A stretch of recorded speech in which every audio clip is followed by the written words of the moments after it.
Урматтуу калай калкым, эл журтум. Биз Москва областында 20 сотик жерге мечит жана мээримдүүлүк үйүн бардык шарттары менен ыңгайлуу кылып салып жатабыз. Бул мээримдүүлүк үйүндө кароосуз ата жактан таштанды балдар каралат. Мечиттин жана мээримдүүлүк үйүнүн курулушуна жана жер акысына өзүбүздүн толук мүмкүнчүлүгүбүз жетишпегендиктен сиздердин колдоо көрсөтүүңүздөрдү суранып кетебиз.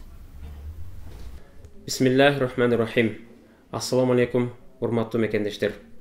Пайгамбарыбыз алейхиссалам өзүнүн бир куттуу хадисинде мындай деген: "Мен бана масжидан лиллахи ка мафхаси кататин ау азгар бана Аллаху лаху байтан фил жанна."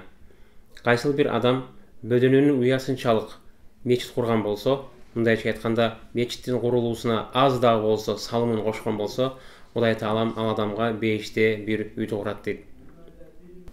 Эл аралык Азия мигранттарды адаптациялоо фонду жана ал фонддун төрайымы Байматова Урмат Ажиматовна эжекебиздин демилгеси менен Москва шаарынын Раменский районунда жаңы кыргыз мечити түптөлүүдө. Кыргызстан мусулмандарынын дин башкармалыгынын Москва шаарындагы өкүлчүлүгү бардык мекендештерибизди ошол мечиттин курулуусуна көмөктөшүүгө чакырабыз. Пайгамбарыбыз алейхиссаламдын башка бир хадисинде мындай деп айтылат: "Иза мата л-инсан инқата амалуху илля мин салас." Адам баласынын көз өткөндөн кийин анын бардык сооптуу иш-аракеттери токтойт. Үч амалдын иш-аракеттери токтобойт.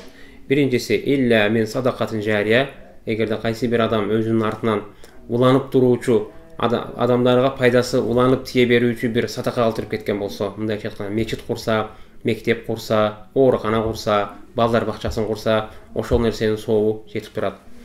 Экинчиси ау айлмун юнтафау бих. Көз өткөндөн кийин өзүнүн артынан бир пайдалуу билим калтырып кетсе, адамдар ошол билимден пайдаланса, анын дагы сообу үзүлбөстөн тийип турат.